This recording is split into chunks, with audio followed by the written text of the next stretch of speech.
Assalamualaikum warahmatullahi wabarakatuh.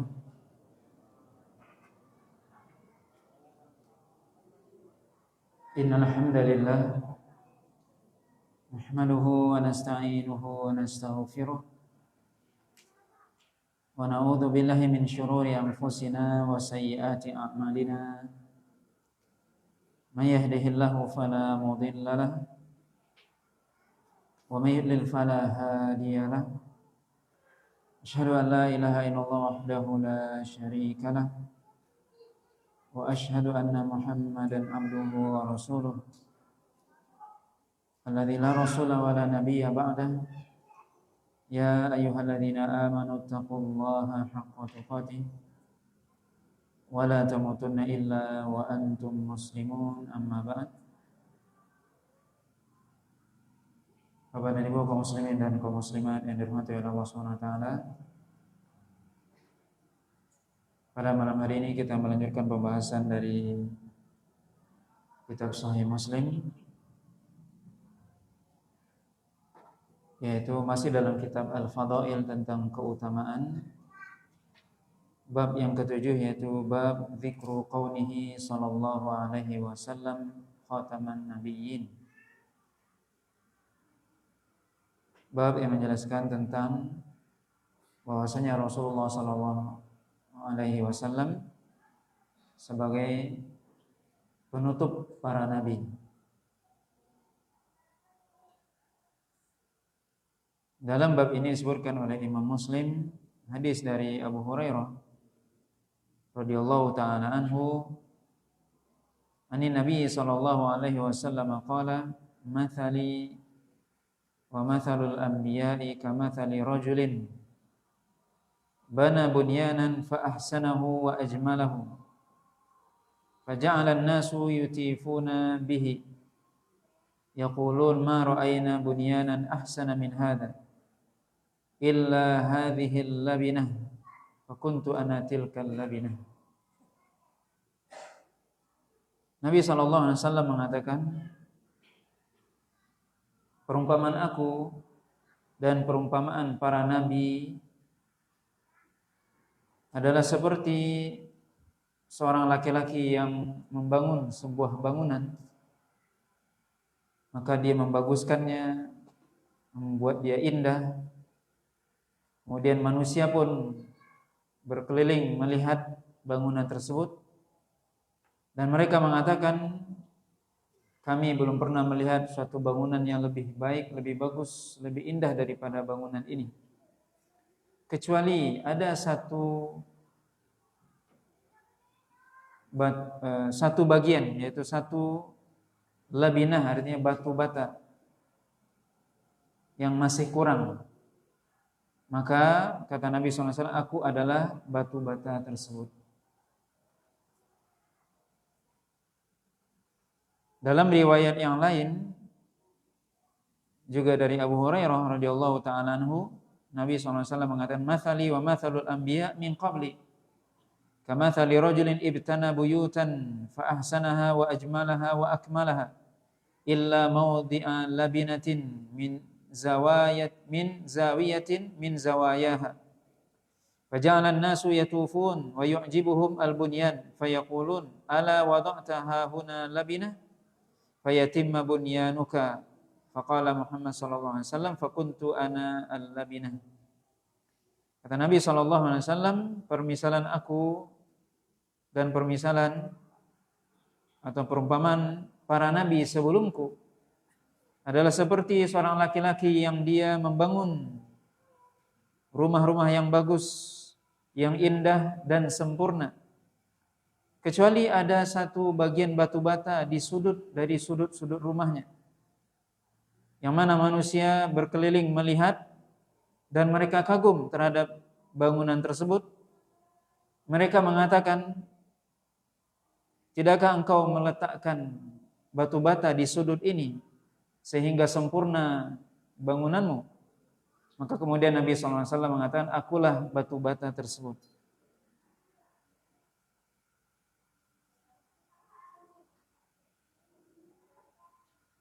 Selanjutnya juga disebutkan oleh Imam Muslim riwayat dari Abi Sa'id yang juga sama. Kemudian yang terakhir riwayat dari Jabir bin Abdullah radhiyallahu taala anhuma ani Nabi sallallahu alaihi wasallam qala mathali wa mathalul anbiya kamathali rajulin bana daran fa atammaha wa akmalaha illa mawdi'an labinah faja'ala an-nasu yadkhulunaha wa yata'ajjabuna minha wa yaquluna laula mawdi'un labinah faqala Rasulullah sallallahu alaihi wasallam fa ana mawdi'un labinah ji'tu fa khatamtul anbiya. Perumpamaanku, kata Nabi sallallahu alaihi wasallam, dan perumpamaan para nabi adalah seperti seorang laki-laki yang membangun sebuah rumah, kemudian dia menyempurnakannya dan melengkapinya kecuali satu batu bata, satu tempat bagian dari batu bata.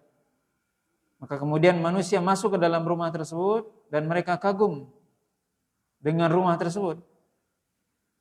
Kemudian mereka mengatakan, kalaulah tidak karena adanya batu bata yang masih kurang ini. Maka kemudian Rasulullah SAW mengatakan, akulah batu bata tersebut. Maka aku datang menutup para nabi dan rasul. Dari hadis yang mulia ini, yang disebutkan oleh Imam Muslim, ya, Nabi SAW dalam hadis-hadis ini memberikan perumpamaan sebagaimana bab sebelumnya juga, yaitu bab tentang syafaqah Nabi, yaitu tentang bagaimana kasih sayang Nabi kepada umatnya. Nabi juga memberikan perumpamaan, permisalan, di mana para ulama menyebutkan di antara faedah Nabi SAW menyebutkan perumpamaan itu adalah agar kita bisa memahami makna yang akan disampaikan dengan lebih baik. Karena perumpamaan yang diberikan adalah perumpamaan yang kita alami dalam kehidupan sehari-hari. Di mana di sini juga disebutkan perumpamaan yang kita semua mengalaminya. Sehingga diberikan perumpamaan ini agar kita paham tentang makna yang akan disampaikan. Di mana Nabi SAW menyebutkan dalam hadis ini bahwasanya permisalan Rasul dengan seluruh para nabi sebelum beliau seperti orang yang membangun bangunan atau membangun rumah. Yang sebenarnya rumah itu sudah sempurna kecuali ada satu bagian yang belum.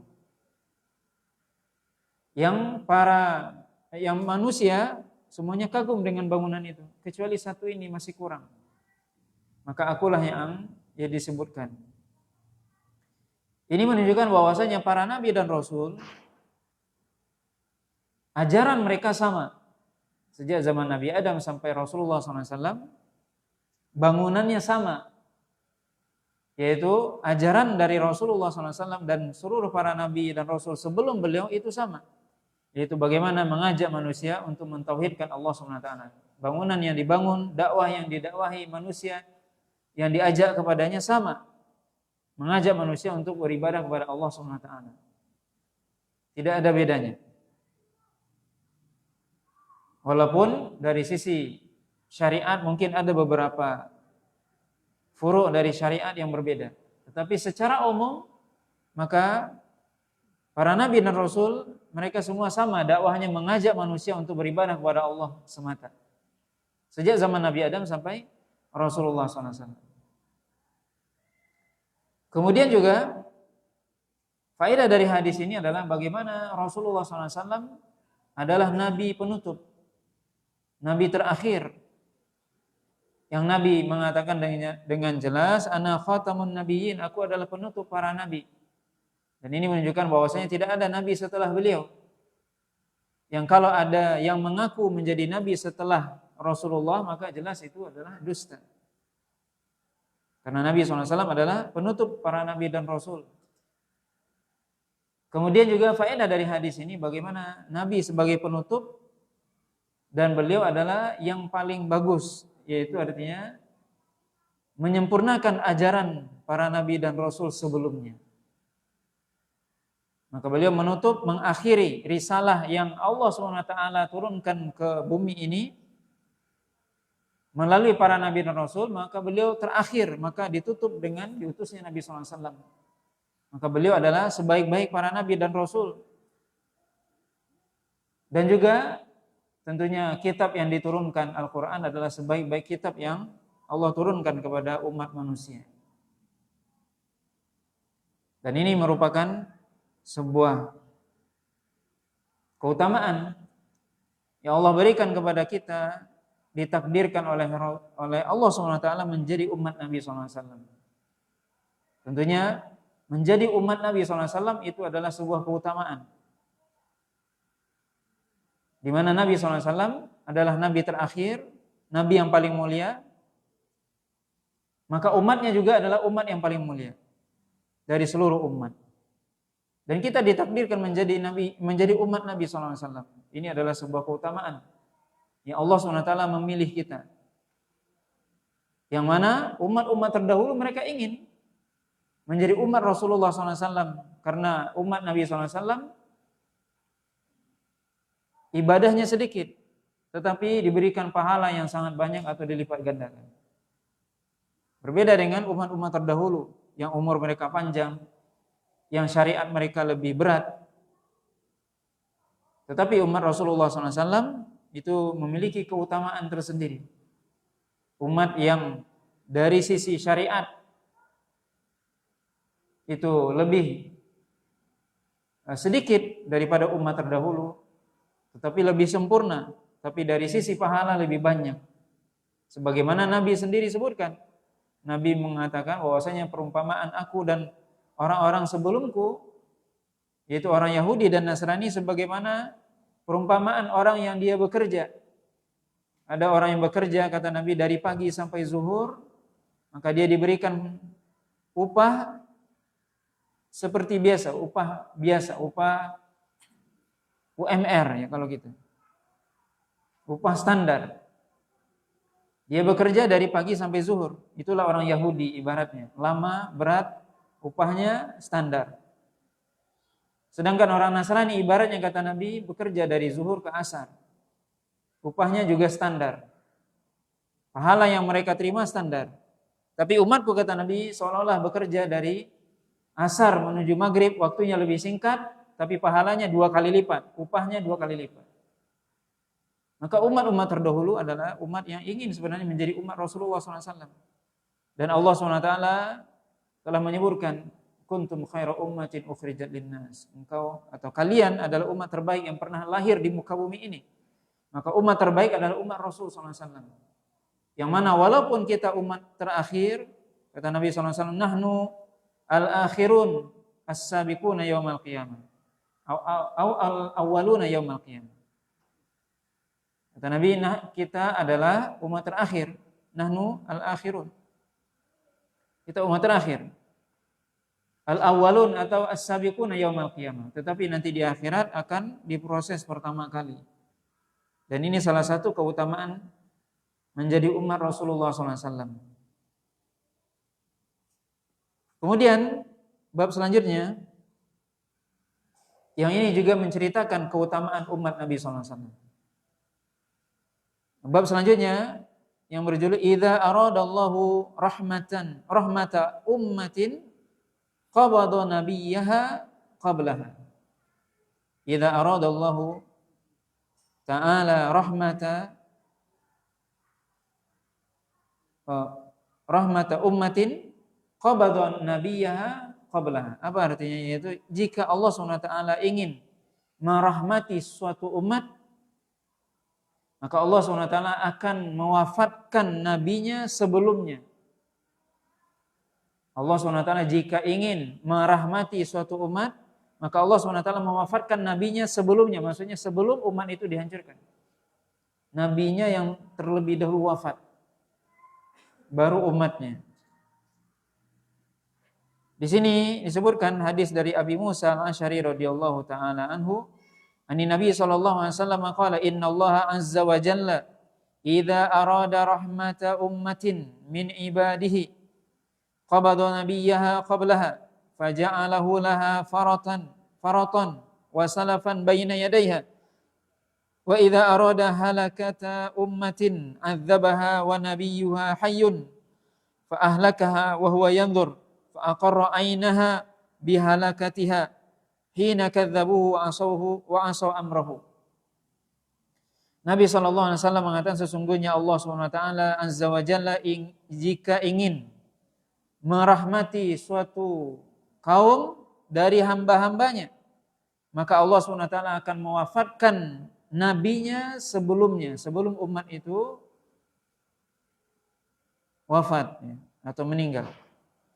Maka kemudian Allah SWT menjadikan nabinya tersebut sebagai faraton, sebagai yang mendahului, juga diartikan faraton sebagai pemberi syafaat, wasalafan, dan yang mendahulunya, mendahului umat tersebut.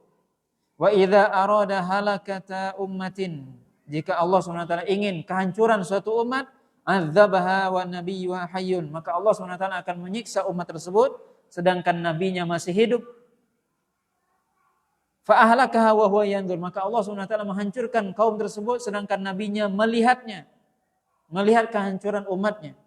Fa aqarra ainahu bihalakatiha, maka Allah SWT membuat nabi itu menjadi tenang dengan hancurnya umatnya tersebut.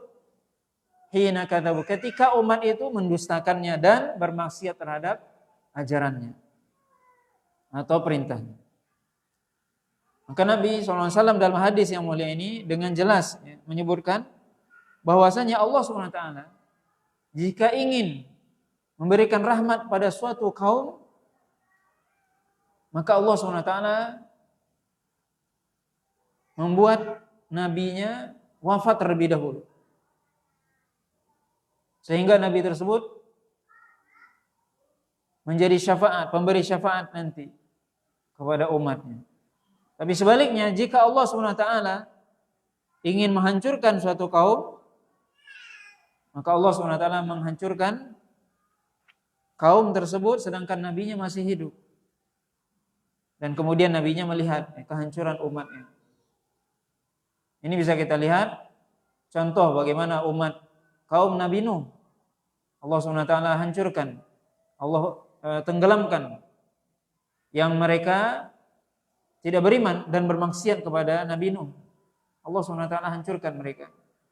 Dan Nabi Nuh melihat umatnya ditenggelamkan oleh Allah SWT. Begitu juga Nabi yang lainnya, Nabi Hud, Nabi Saleh, Nabi Lut.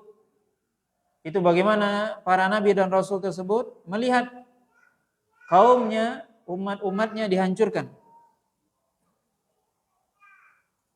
Tetapi Rasulullah SAW tidak. Umat Islam tidak seperti itu. Rasulullah SAW yang duluan wafat, baru setelah itu umatnya. Maka di sini ini menunjukkan bahwasanya Rasulullah SAW, Allah SWT ingin kebaikan kepada umat ini, di mana Allah SWT mewafatkan Nabi terlebih dahulu sebelum umatnya. Dan di sini disebutkan bahwasanya Nabi tersebut akan menjadi pemberi syafaat bagi umatnya. Dan tentunya syafaat dari Nabi SAW itu akan diberikan oleh Nabi SAW kepada umatnya di hari kiamat nantinya. Yang paling besar adalah, dan itu adalah khusus kepada Nabi SAW yang disebutkan, itu syafaatul uzma, syafaat yang paling besar di mahsyar, yang itu diberikan oleh Nabi SAW kepada seluruh umat manusia. Tidak hanya kepada umat beliau, tapi kepada seluruh manusia. Di mana di mahsyar kita dibangkitkan oleh Allah SWT dalam keadaan seperti kita dilahirkan, dikumpulkan di suatu tempat. Seluruh manusia sejak zaman Nabi Adam sampai hari kiamat dikumpulkan.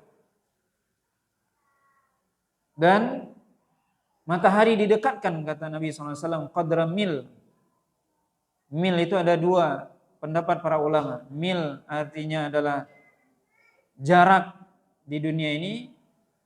Kalau 1 mil itu berarti lebih kurang 1,6 kilometer. Sangat dekat. Atau yang lebih dekat lagi, yaitu mil yang dimaksud adalah mikhalah, yaitu alat untuk mencela, mencela mata yang digunakan oleh orang-orang Arab biasanya. Matahari didekatkan, maka kemudian ketika itu manusia kepanasan. Seluruh manusia dibiarkan oleh Allah SWT di mahsyar berdiri. Di mana mahsyar itu Allah sendiri sebutkan bagaimana sehari di mahsyar itu 50.000 tahun. Kita bisa bayangkan 50.000 tahun.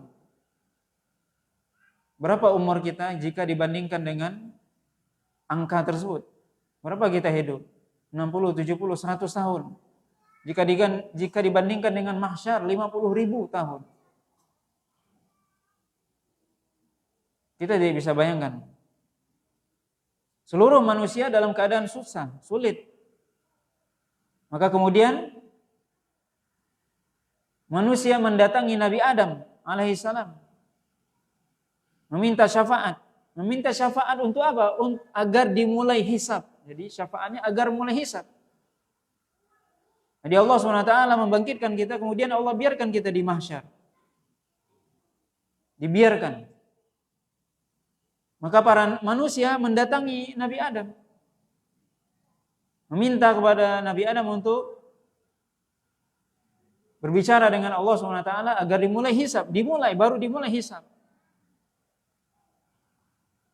Nabi Adam mengatakan, saya enggak bisa memberikan syafaat. Kemudian mereka datang kepada Nabi Nuh. Nabi Nuh mengatakan, saya enggak bisa memberikan syafaat. Datang kepada Nabi Ibrahim, sama. Kepada Nabi Musa, Nabi Isa. Kemudian datang kepada Rasulullah SAW. Kemudian Rasulullah SAW bersujud di bawah arsy Allah SWT dan memuji Allah SWT dengan zikir, dengan pujian-pujian yang Allah ajarkan ketika itu. Bukan dengan pujian yang kita baca hari ini. Dengan kita baca subhanallah walhamdulillah wala ilaha illallah. Bukan itu. Pujian yang Allah ilhamkan kepada Rasul ketika itu. Maka Rasulullah SAW bersujud di bawah arsy Allah, memuji Allah. Kemudian Allah mengatakan, ya Muhammad irfa' ra'sak, sal tu'ta, isfa' tusyaffa. Wahai Muhammad, angkatlah kepalamu, mintalah akan dikabulkan, berikanlah syafaat, maka engkau akan diberikan, mintalah syafaat akan diberikan. Maka ini syafaat Nabi SAW, yaitu syafaatul uzma. Yang mana syafaatul uzma adalah bagaimana Rasulullah SAW meminta kepada Allah agar dimulai sidang atau hisab. Hisab. Yang kita dihisab manusia semuanya. Dari sejak zaman Nabi Adam sampai hari kiamat. Tapi Nabi SAW mengatakan, walaupun kita umat terakhir, kita akan dihisab pertama kali. Itulah makna dari perkataan Nabi SAW, nahnu al-akhirun al-awwaluna yaumal qiyamah. Kita adalah umat terakhir, tapi kita akan pertama kali dihisab di hari kiamat. Maka para nabi dan rasul, maka Rasulullah SAW memberikan syafaat kepada manusia ketika itu untuk agar Allah SWT memulai hisab. Dihisab manusia. Setiap kita akan ditanya oleh Allah SWT satu persatu. Nabi SAW mengatakan, ma minkum min ahadin illa sayukallimuhu rabbuhu. Laisa bainahu wa bainahu turjuman. Tidak ada salah seorang di antara kalian kecuali akan berbicara dengan Allah secara langsung. Setiap kita berbicara dengan Allah secara langsung. Tidak ada antara dia dengan Allah penerjemah. Semua kita akan bicara dengan Allah SWT. Kita akan dihisab. Akan ditanya oleh Allah SWT apa yang kita lakukan di dunia ini. Kemudian juga Allah SWT akan menimbang amalan. Akan ditimbang. Ada mizan. Akan diberikan catatan amal kebaikan dan keburukan dan seterusnya. Ini hari yang panjang, ini yang lama. Tentunya kita tidak bisa membayangkan juga seperti di dunia. Karena kehidupan akhirat itu berbeda dengan dunia, tidak bisa disamakan. Tidak ada miripnya. Mungkin kita akan mengatakan kita berdiri dengan matahari yang sangat dekat. Udah, mungkin kalau di dunia mungkin bisa mati. Itu kalau perhitungan kita. Tapi akhirat beda. Maka kita tidak bisa mengkiaskan, membandingkan, membayangkan kehidupan akhirat dengan dunia, nggak bisa. Sangat berbeda, jauh berbeda.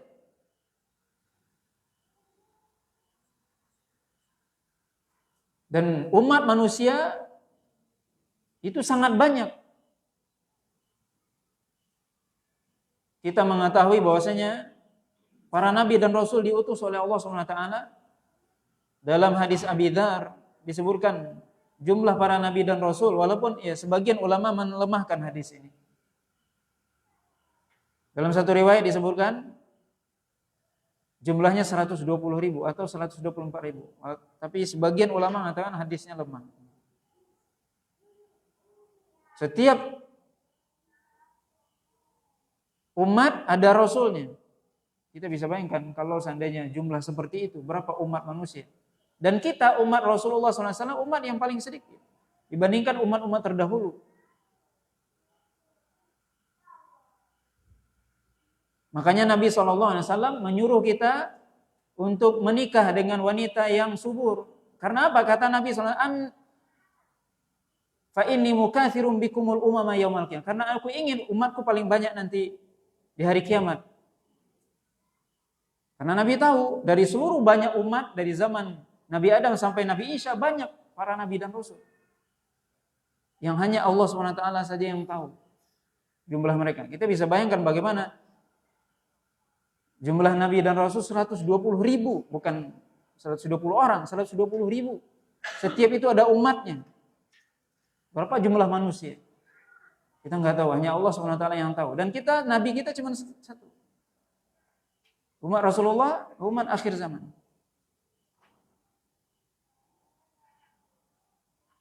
Maka ini kehidupan akhirat, kehidupan mahsyar yang sangat berbeda dengan dunia. Yang tentunya kita tidak bisa mengkiaskan. Tidak bisa kita mengkiaskan. Yang mana Nabi SAW akan memberikan syafaat kepada umatnya. Dan ini adalah salah satu keutamaan umat Nabi SAW. Dan kita bersyukur kepada Allah SWT. Allah memilih kita menjadi umat Nabi. Dan itu adalah pilihan takdir. Kita tidak pernah meminta kepada Allah. Tidak pernah kita minta. Dan kita bisa bayangkan kalau kita misalnya jadi umat Nabi Adam atau umat Nabi Musa, Nabi Nuh. Tapi Allah SWT mentakdirkan kita menjadi umat Rasulullah SAW. Ini sebuah kenikmatan. Ini sebuah nikmat dari Allah SWT yang wajib kita syukuri.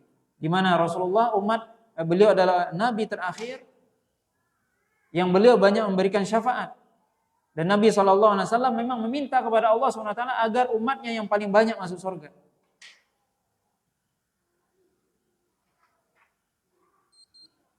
Dan itu dikabulkan oleh Allah SWT. Di mana disebutkan bahwasanya 2/3 dari penduduk surga adalah umat Nabi SAW. Atau disebutkan dalam sebuah riwayat bahwasanya penduduk surga jumlahnya adalah 120.000 shaf. 120.000 shaf barisan. Kita nggak tahu panjangnya shaf. 80.000 shafnya adalah dari umat Nabi SAW. Maka ini adalah sebuah keutamaan kita menjadi umat Nabi. Makanya para umat terdahulu mereka ingin menjadi umat Nabi SAW. Di mana Nabi SAW adalah umat yang beliau adalah yang memberikan syafaat yang sangat banyak kepada umatnya.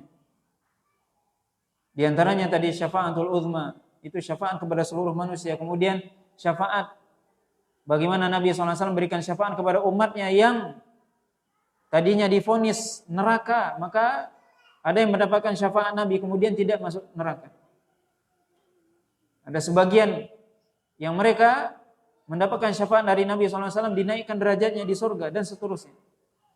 Tapi itu semua tentunya ada syaratnya.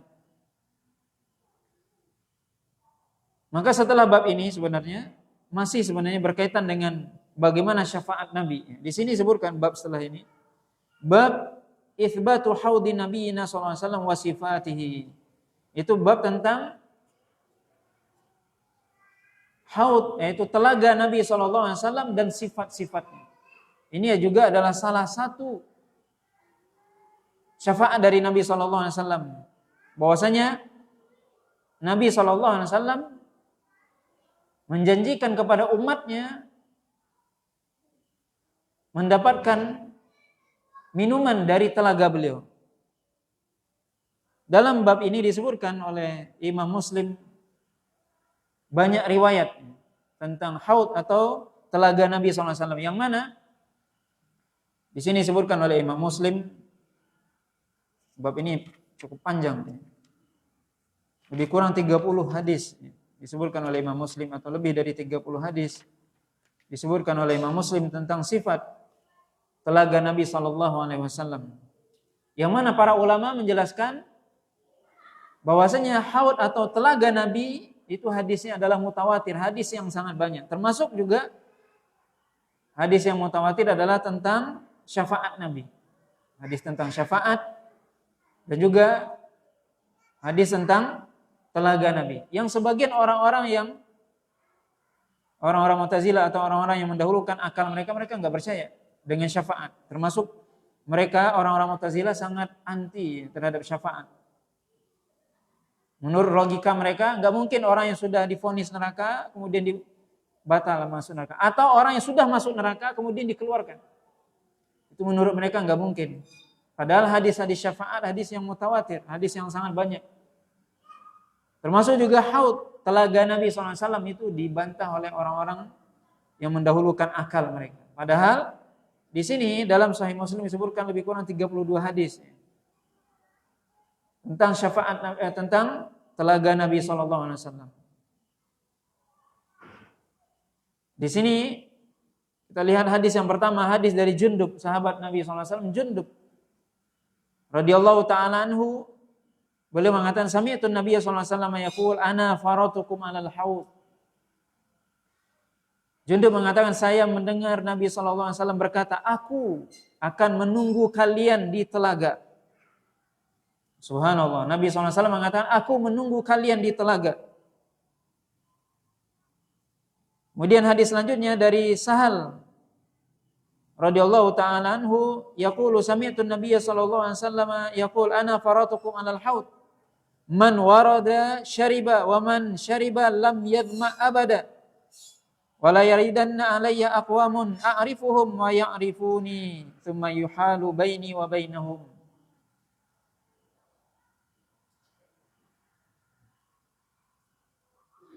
Qala Abu Hazim fasami'a Nu'man bin Abi Ayyas wa ana uhaddithum hadzal hadits faqala hakadha sami'tu Sahlan yaqul faqultu na'am. Hakadha sami'ta Sahlan yaqul qala faqultu na'am.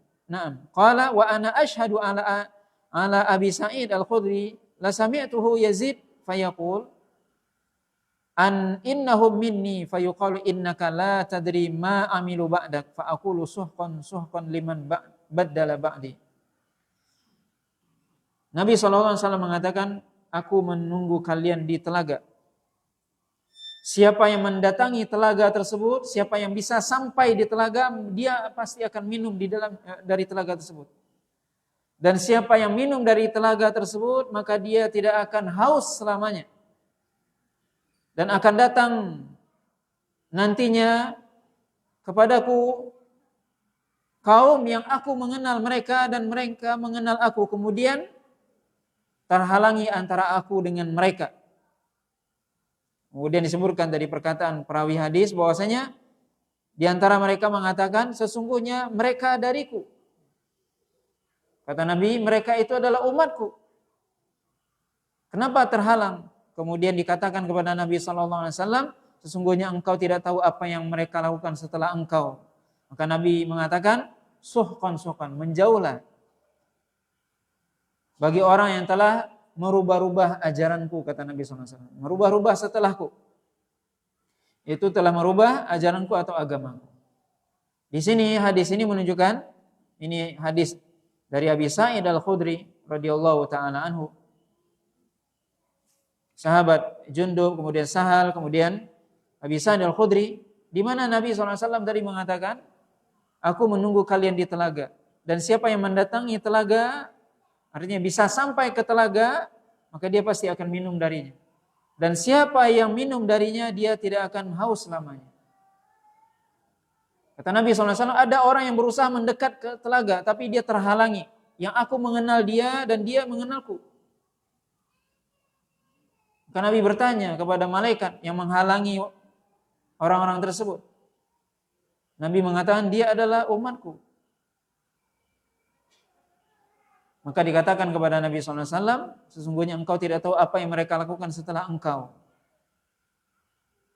Maka Nabi SAW mengatakan suhqan. Suhqan artinya menjauh. Menjauhlah bagi orang yang dia merubah-rubah setelahku. Yaitu merubah apa? Merubah agama. Hadis ini memberikan faedah kepada kita bahwasanya orang-orang yang dia, ya sebagian ulama di sini disebutkan oleh Imam Nawawi, bahwasanya sebagian para ulama mengatakan bahwasanya yang dimaksud yang mereka terhalangi untuk minum dari telaga Nabi adalah orang yang murtad. Sebagian ulama mengatakan seperti itu. Sebagian lagi mengatakan tidak, bahwasanya adalah bukan orang yang murtad, tapi dia adalah orang yang dia merubah-rubah ajaran Nabi SAW, menambah-nambah ajaran Nabi atau melakukan perbuatan bid'ah. Dengan dalil baddala, yaitu merubah-rubah. Wallahu a'lam, ya. Di sini menunjukkan bahwasanya melakukan perkara bid'ah,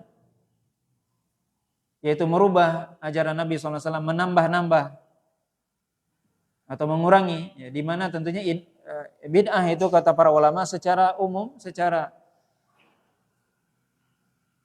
asal ada dua macam. Ada bid'ah hakiki, bid'ah yang semata-mata memang itu tambahan yang tidak ada dasarnya, atau bid'ahnya sifatnya idhofi, yaitu tambahan. Hakiki maksudnya tidak ada, memang contoh dari Nabi SAW asal muasalnya nggak ada, tidak ada sama sekali. Dia semata-mata membuat syariat baru, atau dia menambah-nambah, baik menambah itu dalam tata cara, bilangan, maka itu semua termasuk hal yang dilarang.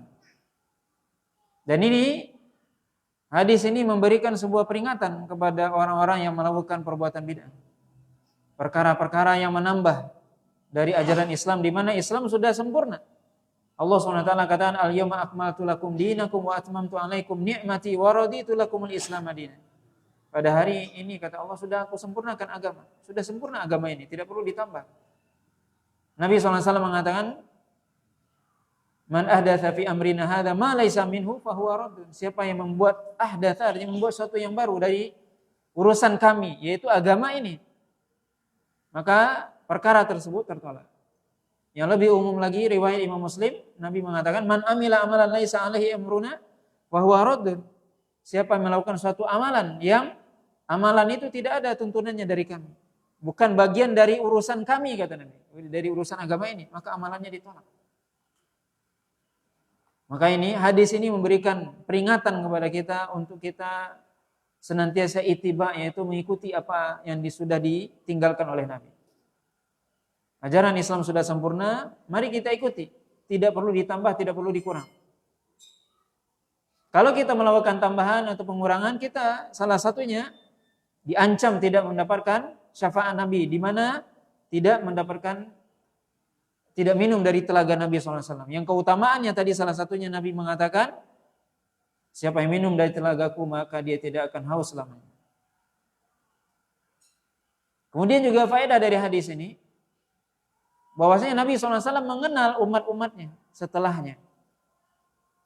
Walaupun mungkin Nabi SAW tidak berjumpa dengan umatnya. Bagaimana Nabi SAW bisa mengenal umatnya? Nabi pernah ditanya.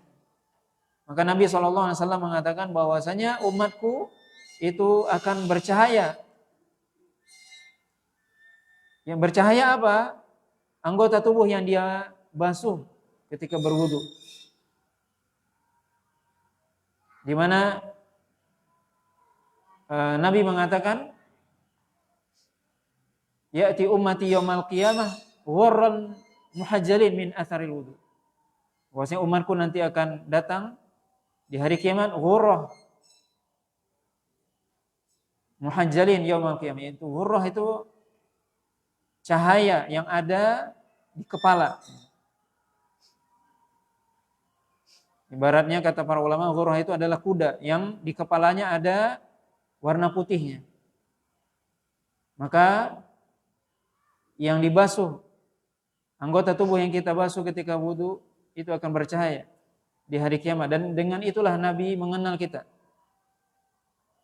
Di mana Nabi juga memberikan sebuah perumpamaan, kalau seandainya kalian melihat di suatu lembah kuda-kuda yang seluruhnya berwarna hitam, kemudian di antara kuda itu ada kuda yang ada belang putihnya, bisakah kalian mengenalnya? Kata sahabat, iya. Begitulah aku mengenal umatku, kata Nabi, di hari kiamat nantinya. Maka kita yang mengaku umat Nabi SAW, bagaimana cara kita bisa mengaku menjadi umat Nabi? Tidak bisa pengakuan, tidak ada pengakuan di hari kiamat. Tapi ketika kita melaksanakan syariat, dalam hal ini terkhusus menjaga sholat yang 5 waktu, maka akan menjadi tanda bahwasanya itu adalah umat Nabi. Lalu bagaimana sebagian kaum muslimin yang dia mengatakan muslim tapi enggak sholat? Na'udzubillah. Dia muslim tapi enggak sholat. Bagaimana Nabi bisa mengenal dia di hari kiamat? Tidak ada KTP di hari kiamat. Bagaimana bisa dia diakui menjadi umat Rasul? Maka tidak ada pengakuan di hari kiamat. Yang ada adalah bagaimana kita dilihat oleh Nabi SAW athar dari pengaruh atau bekas sujud dan bekas anggota wudu yang kita basuh di dunia ini. Maka ini adalah salah satu di mana Nabi SAW bisa mengetahui atau mengenal umatnya. Kemudian hadis ini juga menunjukkan bahwasanya memang orang-orang yang mereka melakukan perbuatan bid'ah ataupun kufur, murtad, mereka akan dijauhkan dari telaga, dijauhkan. Dia tidak akan sampai ke telaga, tapi dia dijauhkan oleh malaikat. Dia terhalang untuk bisa mendatangi telaga Nabi, sehingga dia tidak bisa minum dari telaga Nabi. Dan ini menunjukkan bahwasanya sebaliknya, orang yang bisa sampai ke telaga Nabi dan bisa minum adalah sebuah kehormatan, adalah sebuah karamah, sebuah kemuliaan yang Allah SWT berikan lewat nabinya. Dan ini salah satu syafaat. Bagaimana Nabi SAW memberikan syafaat kepada umatnya sehingga umatnya bisa minum dari telaganya di saat dalam keadaan susah, dalam keadaan panas. Tapi Nabi SAW itu memiliki telaga yang umatnya bisa minum darinya, yang kemudian siapa yang minum dari telaga tersebut, maka dia tidak akan haus selamanya. Wallahu ta'ala alam. Kita bermohon kepada Allah SWT, mudah-mudahan kita termasuk yang bisa minum dari telaga Nabi SAW di mahsyar dan dari hari kiamat nantinya.